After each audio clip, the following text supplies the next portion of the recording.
ça permet aux auditeurs de déceler les zones de risque qu'il peut y avoir dans les différents process. Ouais, très important. Ça. Exactement. Et de s'assurer que, un, il y a des procédures qui sont mises en place pour contourner ces risques, pour contrôler ces risques. Et de deux, que ce soit appliqué. Parce que tu peux trouver que tout est bien écrit, tout est bien formalisé, mais que derrière, rien n'est fait.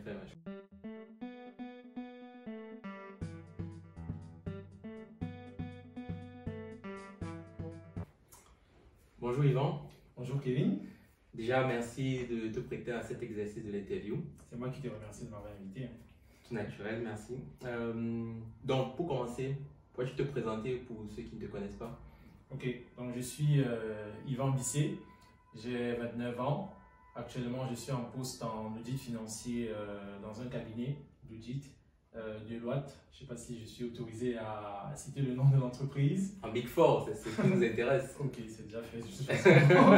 Donc, je suis en poste depuis 2 ans et demi en audit chez Deloitte. Tu as quel grade chez Deloitte? Je suis senior actuellement. D'accord, ok. Donc, comme tu l'as bien compris, l'idée ici, c'est de présenter le métier d'auditeur à ceux qui nous suivent sur la chaîne pour qu'ils puissent comprendre au quotidien ce que tu fais, quelles sont tes missions. Donc, je prépare une liste de questions et du coup, on va la redescendre et tu donneras, j'imagine, peut-être un peu plus d'envie à ceux qui rêvent d'être auditeurs comme toi aujourd'hui. Ok, ça me va. Donc, tout basiquement, grosso modo, de façon ramassée, c'est quoi l'audit? Je définirais l'audit comme un métier qui permet de donner de la confiance aux personnes qui sont intéressées par les entreprises, voilà, par les états financiers des entreprises. Typiquement, une personne qui souhaiterait par exemple investir dans une entreprise a besoin d'avoir des informations financières ou pas sur cette entreprise-là. Et donc, l'auditeur est celui-là qui va permettre de certifier l'information qui est contenue dans les rapports financiers des entreprises. Et oui, ça donne de la confiance à ces personnes-là parce qu'elle va être certaine que l'information qu'il y a dans les états financiers de l'entreprise traduisent la réalité de ce qui se passe dans l'entreprise. Donc, c'est vraiment un métier de confiance. C'est tout ce qu'on fait au quotidien. Okay. Apporter de la confiance aux personnes qui sont intéressées par les entreprises. Ok, ok. Bah, du coup, ça nous allait un peu très théorique. Au quotidien, c'est quoi la vie d'un auditeur? Qu'est-ce que tu fais? Tu vas au boulot à quelle heure? Qu'est-ce que tu fais concrètement? Je vais au boulot à quelle heure? Ça dépend. C'est un métier qui est généralement cyclique. Donc, il y a des périodes où l'activité est vraiment intense. Donc, souvent entre janvier et avril, où c'est vraiment intense. Et là, on peut commencer à 8h30. Et là encore, ça dépend des dossiers. Parce qu'il y a des dossiers qui sont un peu plus complexes que d'autres. Donc, je commence en haute saison à 8h30. Et je termine, bon, ça peut aller à 21h, 21h30, mais en moyenne, je termine à 20h en haute saison. D'accord. Et en basse saison, je commence entre 9h et 9h15, 9h et 9h30 même. Et je termine à 19h en moyenne. Ok. Est-ce que tu as déjà fait des nocturnes? C'est souvent entendu que les auditeurs, ils travaillent beaucoup, ils n'ont jamais le temps, ils sont tout le temps pris. Tu as déjà nocturné une fois ou pas du tout? D'ailleurs, nocturner, c'est passer toute la nuit sur un dossier pour ceux qui ne connaissent pas le terme. Personnellement, non. J'ai jamais fait de nocturne. Mais je connais des collègues qui, oui, ont déjà bossé de 9h à 4h. Et le lendemain, à 9h, ils étaient encore là. Okay. Mais moi, j'ai pas encore eu... Heureusement, d'ailleurs, j'ai pas encore eu cette chance. J'ai pas encore eu cette chance.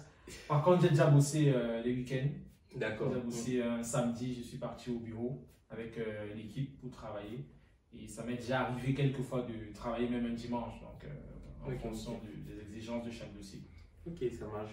Du coup, on reviendra peut-être un peu plus tard à l'interview, mais souvent, moi, je pense que, d'ailleurs, moi aussi, je suis auditeur, donc j'ai aussi peut-être un petit retour. Je pense souvent que ceux qui nocturnent, peut-être qu'il y a un peu de l'inefficacité ou de l'inefficience dans ce qu'ils font, peut-être ou pas, mais on pourra en discuter un peu plus tard, mais continuons un peu.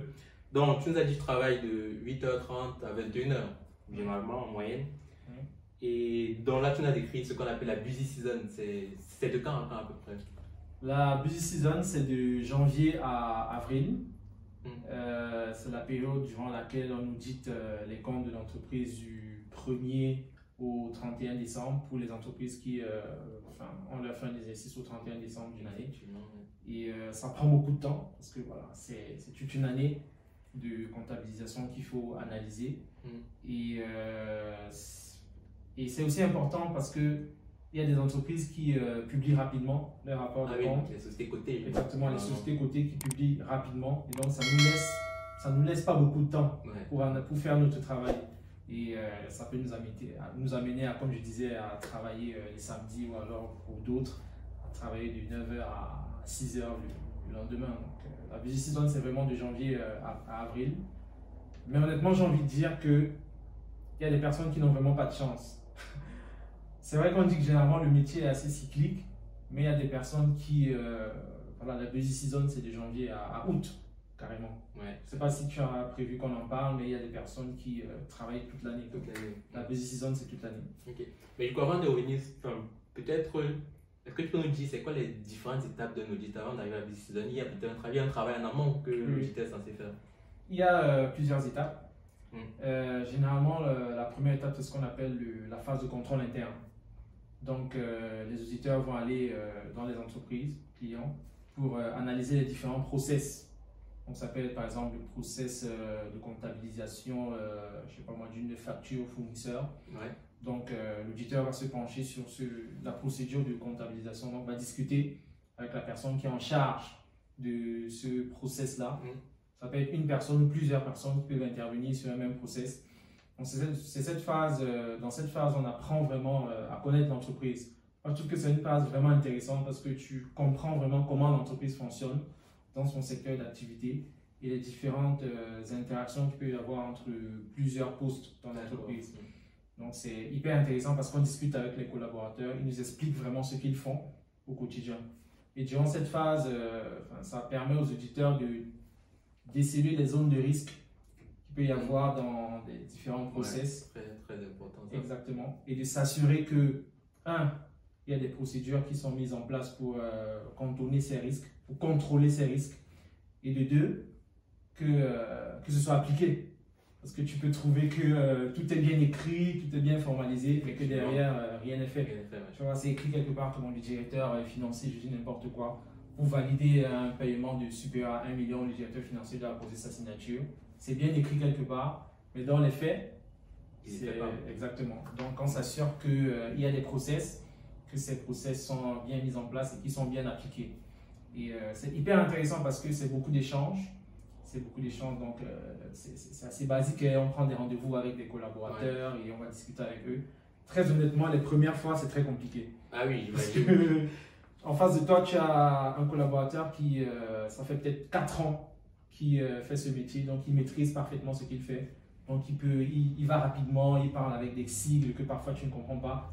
Et toi, tu es en face de lui et tu dois, en quelques guillemets, rapidement comprendre ce qu'il fait. C'est pas toujours évident. Surtout les débuts, parfois il t'explique que tu ne comprends pas grand-chose.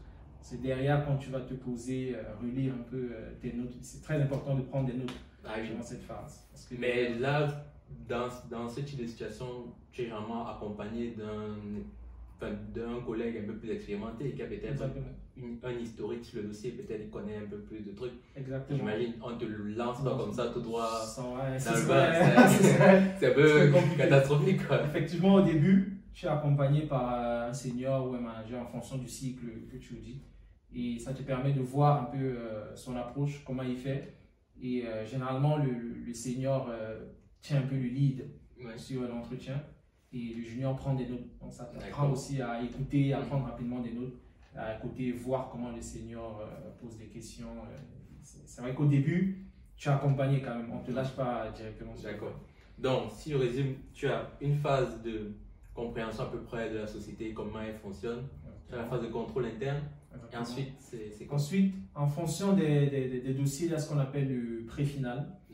Donc là, on rentre vraiment dans l'audit de la comptabilité de l'entreprise. Et le pré-final, en fait, c'est l'analyse des comptes du 1er janvier de l'année N à une certaine période. Ça peut être jusqu'au 30 septembre, jusqu'en octobre, jusqu'en novembre même parfois. Et ça permet aux auditeurs de nous avancer un peu sur le travail qu'on fera durant la phase, durant la busy season. Donc là, on rentre vraiment dans la comptabilité de l'entreprise. On va auditer ce qu'on appelle les différents cycles. Donc on peut avoir le chiffre d'affaires, le cycle d'affaires, le cycle fournisseur, le cycle, je sais pas moi, achat et charge externe, le cycle disponibilité. Donc en fonction de la difficulté des cycles, on va attribuer le travail à les personnes de l'équipe. Généralement, les juniors travaillent sur des cycles comme les disponibilités et la trésorerie.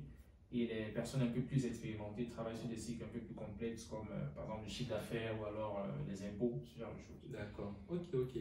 Est-ce qu'après, du coup, non là on est sur le pré-final, j'imagine après c'est le final, la busy season, on en a parlé un peu au début. Après, après la busy season, qu'est-ce qui se passe? C'est quoi l'étape finale du travail de l'auditeur?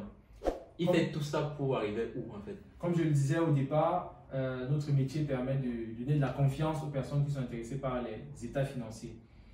Et à la fin généralement de chaque année, les entreprises émettent un rapport des comptes annuels. Donc après avoir audité, après avoir compris le contrôle interne de l'entreprise, après avoir audité la comptabilité de l'entreprise, le commissaire aux comptes, généralement qui est l'associé dans les cabinets, va émettre une opinion sur les comptes qu'on a audités. Donc, il peut certifier les comptes sans réserve, c'est-à-dire que voilà, on a vérifié, on a une certaine assurance que voilà, les comptes sont bien tenus, ils respectent les normes. Il va refuser de certifier. Parce que là, c'est très rare quand même de refuser de certifier. Ouais. Ça, c'est vraiment si on n'a pas été en mesure de faire notre travail, quoi. Donc, peut-être, je sais pas, je dis n'importe quoi, on peut arriver chez les clients, les portes sont fermées, on refuse que les auditeurs. Ça, c'est vraiment les cas extrêmes, mais bon. Mais bon, généralement, quand c'est comme ça, ce sont des signes un peu. Exactement. Il doit avoir de la magouille derrière. Exactement. Ou alors certifier les comptes avec réserve. Ça veut dire que voilà, on a fait notre travail, mais on a des doutes sur une partie, par exemple, de la comptabilité. D'accord. Et je ne sais pas si je vais dire j'ai la chance, mais je travaille sur un dossier actuellement et on a certifié les comptes de ce client avec réserve. Ah oui, ça aussi c'est rare d'avoir des personnes qui ont déjà eu à travailler. Tu peux passer toute ta vie d'auditeur et avoir que des certifications sans réserve. Exactement, c'est-à-dire que tout est bien. Mais du coup, l'opinion, ça se présente sous quelle forme? C'est un papier, c'est un rapport, c'est quoi? Oui, c'est un rapport où le commissaire, où on dit voilà, j'ai analysé les comptes, enfin j'ai regardé les comptes de l'entreprise, je certifie que voilà, ça traduit la réalité de l'entreprise, que ça respecte les normes. Parce que la comptabilité, c'est un métier qui est normé. Il faut respecter certaines normes pour enregistrer certaines opérations. Et donc, après la phase du final, donc, le but, comme je le disais, c'est d'émettre une opinion. Et donc, le client qu'on audite va émettre un rapport des comptes annuels.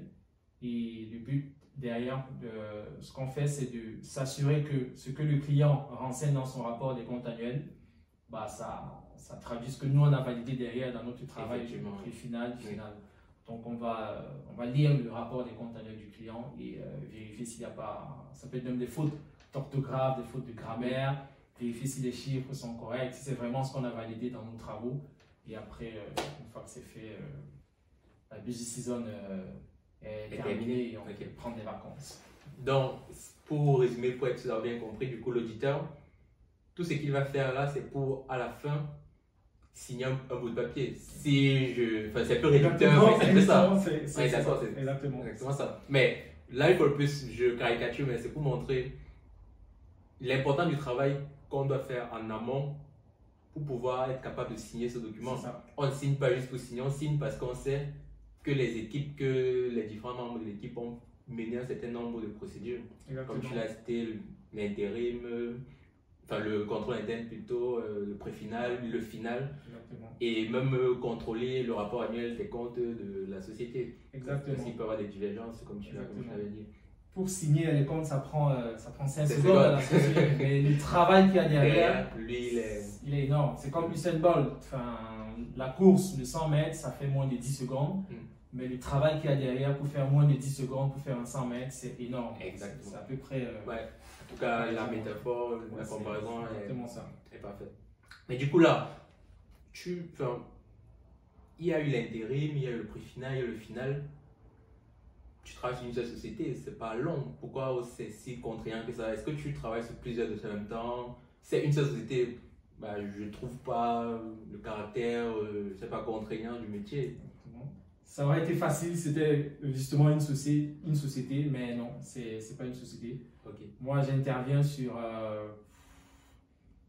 alors, j'ai 3 gros dossiers, j'ai 3 gros clients qui me prennent 70% de mon planning. D'accord. Et à côté de ça, j'ai 4 ou 5 autres clients qui sont des entreprises un peu moins grandes en taille, en chiffre d'affaires ou en nombre de personnes. Donc, j'ai 7 clients actuellement. Donc, ça prend énormément de temps. Et ça fait partie des avantages aussi de ce métier. De pouvoir passer d'un secteur d'activité à un autre, d'une entreprise à un autre. C'est hyper intéressant dans ce sens-là. Dans ce métier, quels sont selon toi les bons et mauvais côtés? Qu'est-ce que tu aimes dans ton métier, ce que tu fais au quotidien, et qu'est-ce que tu aimes moins, pour ne pas dire que tu n'aimes pas? Il y a beaucoup de points positifs honnêtement dans ce métier. Déjà, on évolue en équipe.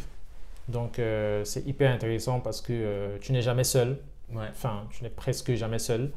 Tu es toujours entouré d'autres collaborateurs du cabinet. Et ça, c'est assez intéressant d'évoluer au sein d'une équipe. Ça te permet de pouvoir compter sur les autres. Si tu as des questions et si tu es junior, tu peux poser tes questions aux personnes qui sont un peu plus expérimentées que toi. Donc ça, c'est plutôt intéressant. Et d'un autre côté aussi, le fait de passer, d'avoir plusieurs clients, de passer d'un secteur d'activité à un autre. Ouais. Donc aujourd'hui, par exemple, tu peux être dans une entreprise de l'automobile. Le lendemain, tu es dans une entreprise, par exemple, de la grande distribution. Et après, tu es dans une entreprise du secteur de la santé, la pharmacie. Et après, donc c'est vraiment des secteurs qui sont assez diversifiés. Et c'est vraiment intéressant. Donc, il n'y a pas de la routine en fait. Honnêtement, non. Après, ça dépend de comment le cabinet est structuré. Ouais. Dans mon cabinet, par exemple, je suis dans la partie grand compte, industrie et services. Donc, je peux intervenir dans tout type d'industrie et même des entreprises de services, des prestataires de services. Okay. Donc, c'est assez vaste. Tu as tout un champ d'entreprises qui peuvent entrer dans ce secteur-là, si je peux dire. Donc, c'est hyper intéressant dans ce sens. Et à côté de ça, tu développes aussi des techniques, des compétences techniques en comptabilité et en finance, notamment parce que voilà, c'est quand même l'objet de notre travail. On rentre dans la comptabilité et parfois même dans la finance de l'entreprise. Et ça te permet également de maîtriser certains secteurs d'activité, le fait de pouvoir passer, comme je disais, d'un secteur à un autre.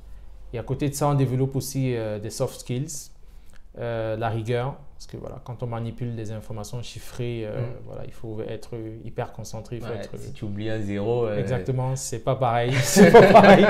À l'école, voilà, si tu oublies un zéro, voilà, si tu devais avoir 19, tu auras 15, 14, ça reste bien. Mais en entreprise, les enjeux sont beaucoup plus importants. L'impact est beaucoup plus visible, c'est beaucoup plus concret. Donc, il faut vraiment avoir de la rigueur. Et franchement, il y a beaucoup de points positifs. On apprend énormément. Parce qu'il y a beaucoup de formations en cabinet, il y a beaucoup de formations, que ce soit en compétences techniques, comme je disais, en comptabilité ou en finance, et même en soft skills. Il y a énormément d'heures de formation qui sont prévues dans le parcours des auditeurs. Ouais. Donc, on apprend énormément. Et on monte aussi rapidement en compétences. Parce que quand on entre en cabinet, on est junior, on fait, en fonction du cabinet, on fait 2 années de junior, ensuite 2 ou 3 années de senior, ensuite plusieurs années de manager. Et à chaque année, en fait, correspond à un grade différent, si tout se passe bien. Et à partir de ta 2e année, tu commences à manager, entre guillemets, une personne, parce que tu peux manager un junior 1 ou alors un stagiaire. Donc, c'est hyper important, c'est vraiment challenging parce que voilà, chaque année, très tôt, tu es amené à manager des équipes. Ce qui ne se fait pas forcément quand tu es dans une entreprise classique. Donc, c'est aussi hyper intéressant à ce niveau-là. Et les côtés négatifs… Ton métier, ce n'est pas le plus beau métier du monde. Il a une certaine réputation, je dirais, notamment en termes d'horaire, parce que voilà, on fait quand même des horaires, on fait pas mal d'horaires quand même, on bosse beaucoup. On bosse les week-ends, on finit très tard pendant la saison. Et ce que j'aime aussi moins dans ce métier, c'est un peu comme la continuité de l'école. Avec ce système de promotion, vous entrez, vous êtes de la même promotion. Et puis chaque année, il y a des personnes qui montent en grade, d'autres qui peuvent rester. Ça peut créer une certaine concurrence entre les collaborateurs. Et ça peut avoir des impacts néfastes en termes d'entente dans le cabinet. Mais franchement, c'est le seul point négatif que je vois. Enfin, les horaires de travail et l'aspect école, promotion, passage en grade, l'aspect notation aussi. Parce qu'après chaque mission, tu es évalué par ton supérieur hiérarchique qui s'appelle ton senior ou ton manager. Et c'est vrai que tu sais pas, c'est pas toujours objectif, honnêtement, les évaluations. Donc, si tu t'entends bien avec ton manager ou alors ton senior, il peut être plus enclin à te faire une bonne évaluation, même si derrière, tu n'as pas fait un très bon travail. Alors qu'à côté de ça, tu peux avoir quelqu'un qui a fait du bon boulot, mais il suffit qu'un jour, que tu aies regardé le senior un peu un genre et il te fait une mauvaise évaluation. Donc, c'est un peu ce côté qui me plaît moins en cabinet, mais voilà, il y a beaucoup de points positifs. Ok, c'est très intéressant ce que tu dis, surtout sur cet aspect de notation. Parce que moi, j'ai déjà réfléchi sur le sujet et honnêtement, je ne sais pas s'il y a un meilleur système d'évaluation. Parce que le but quand même, c'est de pouvoir valoriser ce que tu as fait. Et maintenant, comment est-ce que tu valorises le travail d'un collaborateur? En plus, vous êtes nombreux. Comment est-ce que tu fais pour distinguer telle personne d'une autre? Comment tu fais une discrimination positive, j'ai envie de dire? Exactement. Le système, c'est vrai qu'il a ses inconvénients. Tu peux tomber sur des seniors qui te font des évals qui ne sont pas forcément proches de la réalité, mais lorsque, je pense, tu as des évaluateurs objectifs, normalement, le système, il est fait pour que ça fonctionne bien. Exactement. Après, c'est comme dans tout système, l'homme décide de le modifier comme il veut. Exactement. Mais effectivement, c'est un bon point, mais je crois qu'en entreprise, peut-être, c'est moins marqué que ça, parce que la plupart du temps, on reviendra peut-être un peu sur la différence avec l'entreprise, mais la plupart du temps, tu as une seule évaluation en fin d'année. Tu n'en as pas plusieurs qui s'enchaînent. Exactement. Donc, ok, c'est pas mal. Donc, mais globalement, le métier d'auditeur, il est quand même assez relationnel du coup. Oui, il est très relationnel. Déjà, on est en contact avec les clients, donc il faut avoir une certaine tchatch pour pouvoir bien parler. Très important. Et plus tu évolues en grade, plus tu es amené à être au contact direct de la clientèle. Il faut pouvoir, parce que tu représentes un peu ton cabinet, peut-être comme des ambassadeurs. Donc, il faut pouvoir bien se tenir, même déjà physiquement. Et après, vestimentairement. Exactement. On y arrive. Ce sera l'une des questions, comment s'habiller et tout. Ouais. Ok. Mais ouais, c'est très relationnel comme un métier, que ce soit avec le client ou alors avec ses collaborateurs en interne. Parce que du coup aussi, avoir ce côté relationnel est très important, même pour s'intégrer quand tu es nouveau, quand tu arrives, tu as, comme tu as dit, toute une promotion, mais tu ne travailles pas forcément avec tes promotionnaires. Tes promotionnaires que vous arrivez, vous connaissez peut-être parce que vous avez fait les mêmes formations, mais quand tu es sur une mission, tu travailles avec des supérieurs. Exactement. Comment tu t'intègres, en fait, quelles sont les clés pour toi pour s'intégrer en cabinet d'audit? Il faut être ouvert d'esprit. Il faut être ouvert à la discussion. Il ne faut pas rester dans son coin. Les grands timides, c'est pas fait pour vous. C'est vraiment pas fait pour ce métier-là parce qu'on ne va pas s'en sortir sinon. Et surtout que les équipes changent. Les équipes changent et si tu es timide et que tu as la malchance, entre guillemets, d'intervenir sur une longue mission, parce que tu peux avoir des missions où tu travailles 2 mois d'affilée avec la même équipe, et si tu ne t'entends pas avec cette équipe, ça va être pénible. Ça va être vraiment pénible pour toi. Donc, il faut être ouvert à la discussion, il faut parler avec les gens.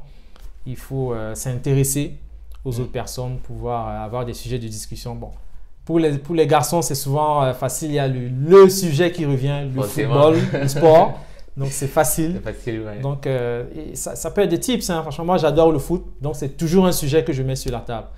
Pour éviter d'avoir des pauses déj où chacun est devant son plat et il y a un blanc tout le temps. Exactement. Ah oui, ça c'est horrible. Ça, c'est vraiment horrible. C'est à éviter. Donc, et surtout quand tu évolues en grade, tu es un peu la personne qui est chargée de mettre une certaine ambiance dans le groupe. Là, parce que voilà, le junior qui vient d'arriver, c'est normal, il est un peu timide, il ne sait pas comment… Exactement, il n'a pas encore pris ses marques. Exactement, et c'est à toi, la personne un peu plus expérimentée, de mettre la bonne ambiance. Donc, le foot, c'est un sujet qui revient souvent quand moi je suis avec mes équipes. Mais je parle de tout, hein, franchement, quand je suis dans une équipe où il n'y a que des filles, par exemple. On parle de tout, hein, on peut parler de certains films, des top modèles, des bébés, des accouchements. Les sujets sont vraiment variés. Ah oui, effectivement, il faut être assez ouvert. Il ne faut pas rester dans son coin. Exactement. Dès qu'on a... Ouais, effectivement, c'est ça. Et moi, ma particularité aussi, c'est que je suis Camerounais. Et ma différence, entre guillemets, constitue un avantage parce que les gens sont curieux. Ils veulent connaître comment ça se passe dans mon pays, c'est quoi la culture. Honnêtement, c'est hyper facile. Quand tu viens d'une autre culture, tu peux du coup parler de ta culture et c'est hyper intéressant pour les autres qui veulent connaître un peu plus sur toi. Ce que tu me dis là, ça me fait rebondir. Du coup, vu que tu viens du Cameroun, au Cameroun, on ne parle pas comme en France. En France, on dit on white cheese. Exactement. Comment tu fais pour t'intégrer? Est-ce qu'il y a une barrière vis-à-vis de ça? Tu dois travailler, tu dois faire des efforts. Ça se passe comment? Honnêtement, malheureusement, c'est un métier relationnel, comme on le disait tout à l'heure. Donc, il faut pouvoir parler et se faire comprendre. Ah oui. Donc, si tu veux te faire comprendre, il faut un peu ajuster ta façon de parler. Tu ne vas pas modifier totalement ta façon de parler parce qu'il faut avoir aussi son originalité. Mais il faut ajuster pour que les autres puissent comprendre ce que tu dis parce que c'est ça le but. Si tu parles pour que personne ne te comprenne, ça n'a aucun intérêt pour personne. Donc oui, il faut ajuster sa façon de parler pour se faire comprendre. Mais les autres comprennent que voilà, ils acceptent cette différence-là. Et avec des équipes, ça se passe mieux et avec d'autres, ça peut être beaucoup plus compliqué, quoi. D'accord. Ceux qui sont vraiment fermés d'esprit. Mais oui, il faut s'adapter même dans la façon de parler, je le confirme. Et du coup, revenons sur le vestimentaire. C'est quoi l'attitude à avoir? Comment est-ce qu'on s'habille? Tu m'as dit on donne une image. Est-ce qu'il y a donc une image à travers même de l'habillement à faire ressortir? Ça se passe comment dans ton cabinet et peut-être de façon plus générale? Quand on va au bureau, c'est casual. Enfin, tu peux t'habiller normalement. Enfin, tu peux même porter un jean avec une tennis et une petite chemise. Il n'y a pas de souci. Est-ce que les destroy, c'est permis? Honnêtement, non. J'ai Jean pas encore. J'ai pas avec encore une vu bonne Air Nike, je sais pas trop. Non, j'ai pas encore vu d'auditeurs arriver, même dans nos bureaux en destroy. Franchement, non. C'est abusé quand même. C'est abusé quand même. Parce que tu peux venir comme ça et, je sais pas, ton associé ou ton manager peut t'appeler et te dire, bon, cet après-midi, on va chez le client et ça peut être compliqué. Donc, il faut toujours être prêt. Même quand je vais à la tour, dans les bureaux, j'ai toujours ma cravate dans mon sac. Ça, c'est un tip à avoir. Ouais, effectivement. Il faut toujours avoir sa cravate dans son sac parce qu'on ne sait jamais, tu peux être amené à aller intervenir chez le client dans une journée. Donc, au bureau, c'est assez classique. Mais quand on va chez le client, c'est costume, cravate. Et après, ça dépend des associés, ça dépend des clients. Je suppose que ceux qui interviennent dans des banques, ils sont toujours en costume, cravate. Ouais. Mais si tu vas en industrie, en fonction des associés, tu peux y aller en chemise, veste. Tu n'es pas obligé de mettre une cravate. Mais vraiment, ça dépend des associés. Moi, je sais que j'ai un associé qui voilà, costume, cravate, c'est obligatoire. Costume, cravate, c'est la base, c'est pas négociable. Ouais, pas négociable. Mais il y a d'autres, voilà, tu peux y aller, même en col roulé comme ça, tu peux y aller, chemise, veste, tu n'es pas obligé de mettre une cravate. Donc, ça dépend vraiment du client, de l'associé signataire. Donc, pour ceux qui débuteraient, l'idée, c'est de poser la question. Exactement. Il ne faut pas avoir peur de demander s'il y a des trucs. Et c'est quelque chose d'hyper important parce que surtout quand tu débutes, le senior te dit, bon voilà, rendez-vous chez le client à tel endroit à 9h. Et après toi, le dimanche soir, je te dis comment il faut que je m'habille. Parce que tu vas exactement. Parce que si tu viens en mode chemise, cravate et que tu vois tout le monde en chemise décontractée, tu vas te dire, ah ouais, on va savoir que lui, c'est le niveau de l'équipe. Donc, il ne faut vraiment pas hésiter à poser des questions. Ça peut paraître banal, mais c'est important aussi. Ouais. Et pour poser la question aussi, toi, tu es senior aujourd'hui, donc tu manages déjà des équipes. Comment ça se passe, la gestion des équipes? Tu coaches? Comment réagissent les juniors? Comment toi, tu réagissais quand tu étais à leur place? Ça se passe comment? L'avantage aussi de ce métier, c'est que quand tu veux un senior, tous les seniors ont été juniors à un moment donné. Oui. Donc, ça te permet d'avoir quand même un certain recul. Ça te permet de te poser certaines questions, de te dire, quand j'étais senior, quand j'étais junior, comment j'aurais voulu que mon senior soit. Oui. Et voilà, il suffit juste de répondre à cette question. Moi, j'aurais voulu, c'est bien d'avoir un senior qui est disponible pour ses équipes, qui répond aux questions, qui met une certaine ambiance et qui soit en sorte un tamis. parce qu'il y a beaucoup de pression qui vient d'en haut. Oui. Il ne faudrait pas que le senior fasse redescendre cette Redescendre pression toute au niveau la de pression. ses équipes. Et c'est à chaque niveau, hein. Même un manager, il est en quelque sorte un tamis, parce qu'il reçoit beaucoup de pression des directeurs ou alors des associés. Et il fait le tamis pour que ça ne redescende pas au senior. Le senior aussi à son niveau fait le tamis pour que ça redescende pas au niveau des équipes. Donc il faut vraiment pouvoir se mettre à la place des autres. Et franchement, moi, j'ai pas encore eu de soucis jusqu'à présent. J'essaie de faire du mieux que je peux. J'essaie tout de me rendre disponible parce que c'est vrai qu'il y a beaucoup de travail derrière. Mais quand on évolue quand même au poste de senior, on est censé être moins dans la production parce que voilà, on est amené à encadrer les juniors. Donc, c'est assez intéressant quand même et c'est challenging aussi. Ah, c'est bien, c'est top, c'est top. Chez les auditeurs, il y a beaucoup de démissions. Généralement, toi, je crois que tu es un peu dans la zone noire, la zone rouge. Généralement, il y a énormément d'émissions. Et peut-être pour donner un peu de contexte, dans un cabinet d'audit, on a une architecture en pyramide. Dont la base est assez grande. Et plus on monte, plus ça se réduit. Donc, je crois que c'est le business model qui est fait comme ça. Ouais. Donc, généralement, au niveau de senior, il y a beaucoup de démissions. C'est quoi? Pourquoi le temps de démission? Ou alors, est-ce que l'audit est utilisé pour obtenir quelque chose avant de démissionner, partir ailleurs? C'est quoi ta vision sur ça? Est-ce que toi, tu te projettes plus longtemps? Donne-nous un peu ton ressenti. Je pense que ça dépend vraiment de chacun. Comme je disais, c'est un métier qui est très formateur. On apprend rapidement, surtout les premières années. On apprend énormément en termes de compétences techniques, comme je disais, et même des soft skills. Donc, il y en a, et je pense que c'est la majorité des personnes, pour qui l'audit, c'est un tremplin. D'accord. Et les gens se disent en général, bon, je vais faire 3 ans, je fais mon année de senior, et ensuite, je regarde ailleurs. C'est un métier qui t'ouvre beaucoup de portes dans toute la finance. Donc, franchement, dans toute la finance, c'est assez vendeur, parce qu'on sait que voilà, c'est des personnes qui travaillent. Surtout quand tu as... le Big Four, oui, c'est vrai que ça aide d'avoir été... C'est pas la même chose que si tu as un petit cabinet de taille humaine. Certainement, ça pèse plus sur le CV parce que voilà, ça traduit une certaine façon de travailler, une certaine rigueur que peut-être les autres cabinets n'ont pas, je ne sais pas. Mais en tout cas, c'est vu comme ça. Ouais, c'est plus l'image. C'est beaucoup d'image. Plus l'image parce que j'imagine les Big Four, ils travaillent beaucoup sur l'image, ils ont une certaine réputation. Et aussi, quand tu es dans un grand cabinet, tu interviens aussi sur des gros dossiers quand même. Parce qu'un petit cabinet, c'est compliqué pour un petit cabinet d'auditer, de signer les comptes, je ne sais pas, de LVMH par exemple. Donc, on se dit que voilà, c'est très compliqué. Donc, on se dit quand tu es dans un Big Four, voilà, tu as eu cette possibilité de travailler avec des clients cotés. Donc, c'est aussi pour ça que c'est vendeur à ce niveau-là. Mais oui, généralement, les gens se disent 3 ans. Ensuite, ils démissionnent, ils vont faire dans tous les métiers de la finance. Et pourquoi 3 ans? Parce que franchement, le grade de senior, c'est un grade un peu charnière parce que tu es à la fois dans la production, dans le management des équipes, dans le contact avec le client parce que tu es un peu le chef de mission, tu vois, chef de mission opérationnel côté client et tu rends compte aussi au manager. Donc, tu as plusieurs casquettes. Et ce n'est pas toujours évident à gérer. Donc, une fois que tu as passé cette étape-là, honnêtement, tu es paré pour faire même l'armée. Effectivement, le grade de senior, c'est un peu comme un pivot du coup en fait. Exactement. C'est un grade vraiment pivot où tu fais à peu près tout.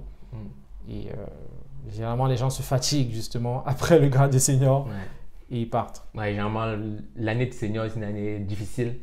Surtout si tu n'as pas été peut-être bien préparé à y arriver, mais comme tu as dit, en cabinet, il y a pas mal de formations aussi qui te permettent, j'imagine, de bien... On est assez accompagné. De bien gérer ce passage en grade, ce changement de responsabilité. Oui, on est assez accompagné pour ça. Vraiment, il y a des formations qui sont prévues pour ça. Ok, ça marche. Et du coup, quand tu pars, quand ils démissionnent, quand les auditeurs seniors démissionnent, ils vont en entreprise.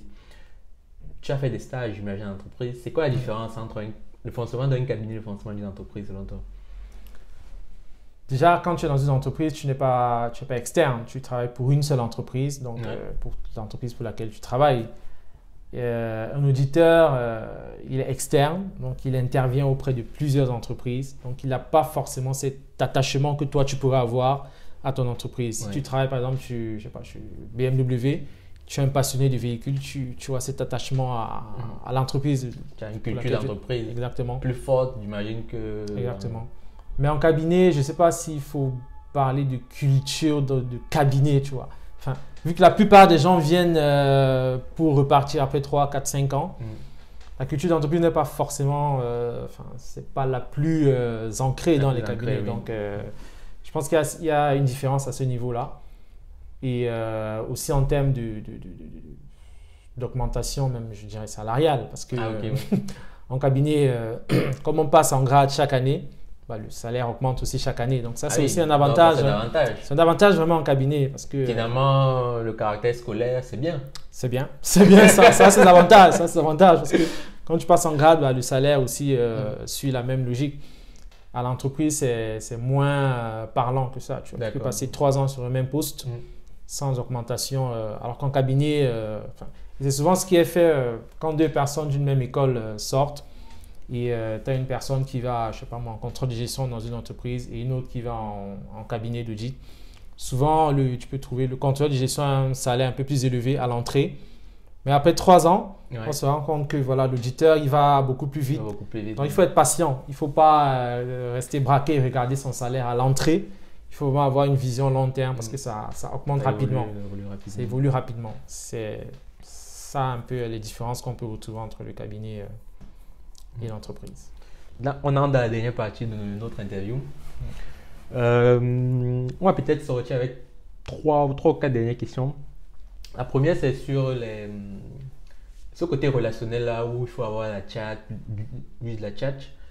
Est-ce que tu as déjà eu des managers du coup ils ont beaucoup de chat, mais ils n'ont pas l'aspect hard skill, ou alors tu leur poses une question, ils ne savent pas comment te répondre, mais ils ont la chat, ils passent bien au niveau des associés.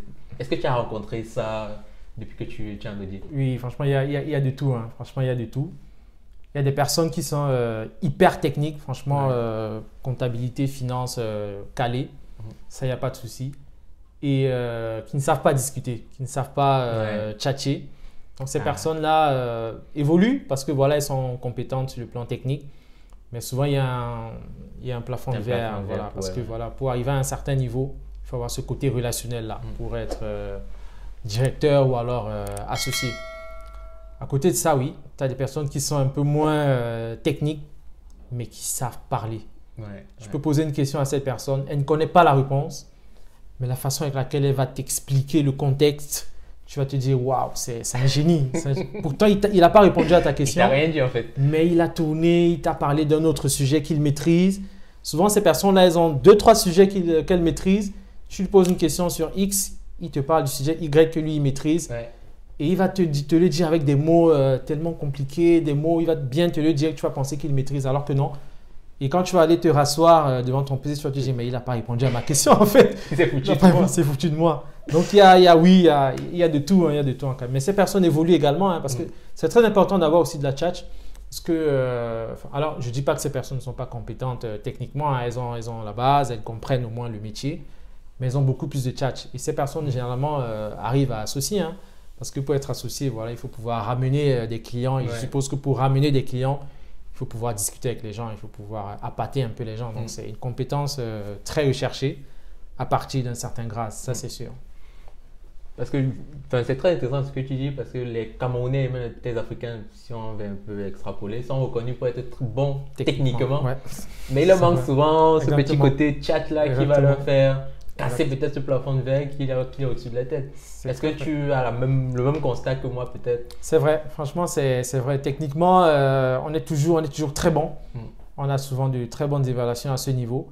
Par contre, c'est vrai qu'il y en a qui sont un peu fermés. Je parlais tout à l'heure d'être ouvert d'esprit.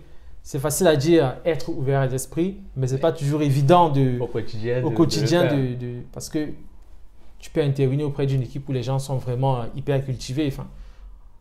Quelqu'un peut amener le sujet d'une bougie et ils peuvent te parler de la bougie pendant 15 minutes.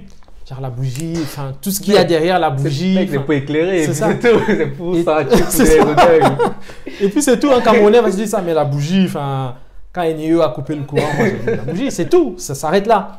Mais ils vont te parler de voilà, il y a telle entreprise qui fabrique cette bougie. Est-ce que tu sais que la bougie, ça. Et puis toi, tu es là, 15 minutes de discussion, tu n'arrives pas à dire un mot.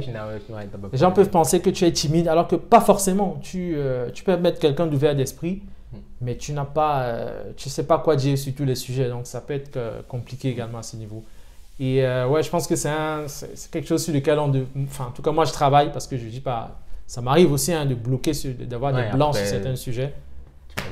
Mais voilà, ça reste un axe d'amélioration pour moi en tout cas. Mais c'est vrai que même les gens qui sont autour de moi, mes compatriotes, ils me disent souvent la même chose, que c'est pas toujours évident d'interagir avec les autres collègues lors des dîners. Donc, véritablement, pouvoir s'intégrer, pouvoir communiquer, surtout avec, généralement, on a un peu de frein lorsqu'on n'a pas la même culture. Ouais. C'est devenu une compétence, c'est pas juste la cerise sur le gâteau. Ça fait partie même du gâteau lui-même. Donc. Exactement. De toutes les façons, si on ne l'a pas à un moment donné, on saura qu'on ne l'a pas parce qu'on va voir les autres. On va voir les effets sur l'évolution qu'on peut avoir. Exactement. Les autres vont passer devant et... Exactement. En cabinet ou alors en entreprise, en général, on dit qu'il y a beaucoup de réunions. On a qu'à leur meet. Aujourd'hui, en plus, aujourd'hui, avec la crise du coronavirus, c'est beaucoup d'appels de réunions en visio. Est-ce que c'est vrai? Est-ce que c'est totalement vrai. Et comme tu le dis, avec la crise qu'on a connue, ça l'est encore plus. Parce que voilà, on n'est pas au contact direct de nos clients.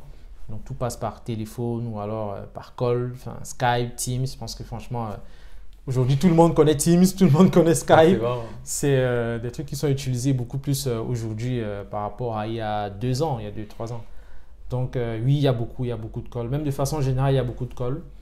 Et ça dépend des phases même d'audit. Parce que tout à l'heure, je parlais de la phase d'intérim, la phase de contrôle interne, où on a amené à faire des entretiens justement avec les clients pour qu'ils nous expliquent un peu leur process.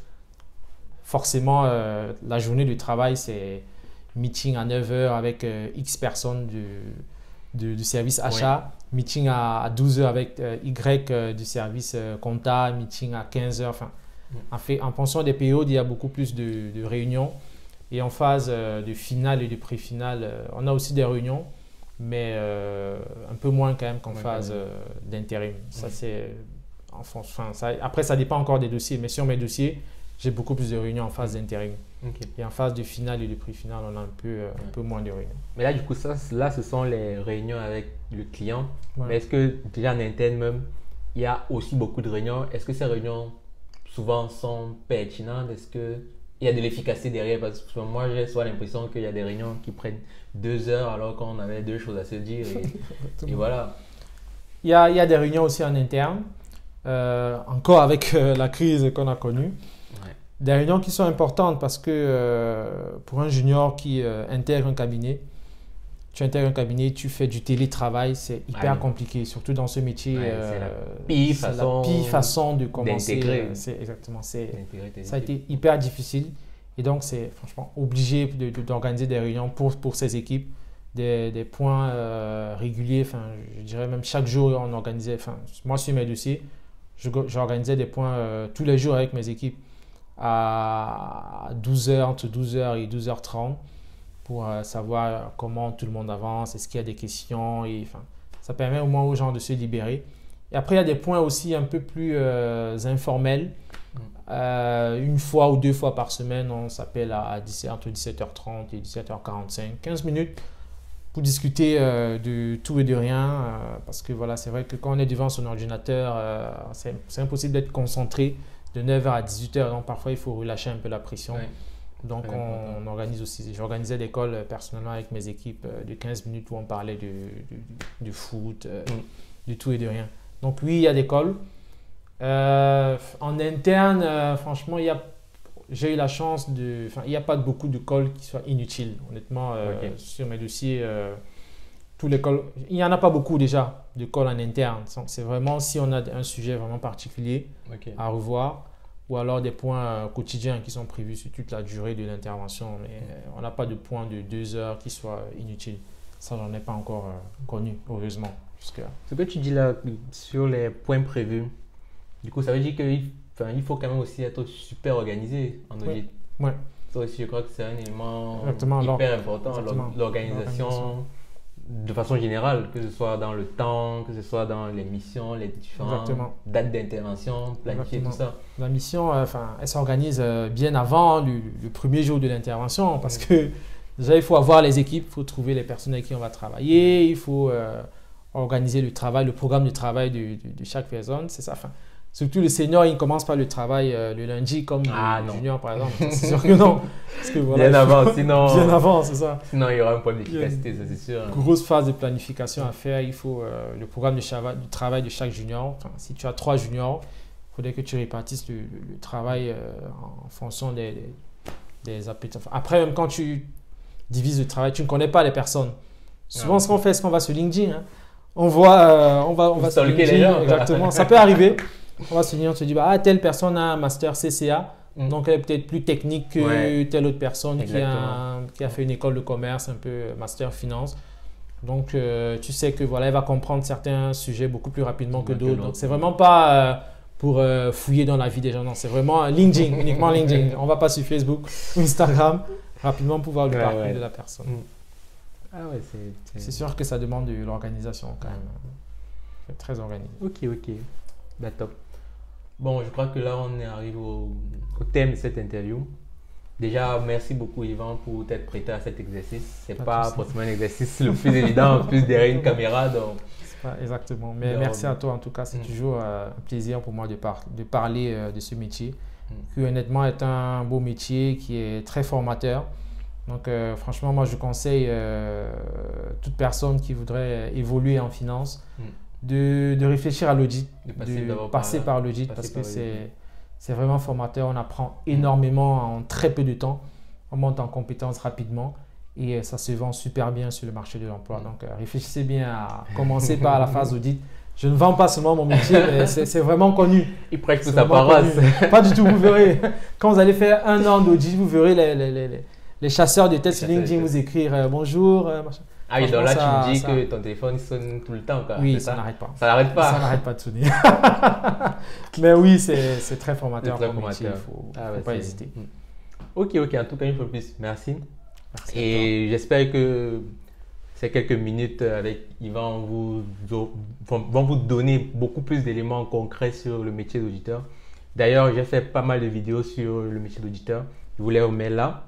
N'hésitez pas à les regarder. Mais dites-nous également dans les commentaires. Yvan prendra le soin également de regarder les commentaires. On va faire ce travail ensemble pour répondre à vos questions peut-être si vous en avez. Peut-être il y a des questions qu'on n'a pas abordées mais qui reviennent. Donc n'hésitez pas à les mettre dans les commentaires. Et mettez un pouce bleu si la vidéo vous a plu, si vous avez aimé. Et si vous avez même des suggestions de vidéos, peut-être d'autres interviews sur d'autres thématiques. Peut-être soit encore Yvan, peut-être quelqu'un d'autre. Mais dites-nous dans les commentaires et on se dit à très vite. Salut!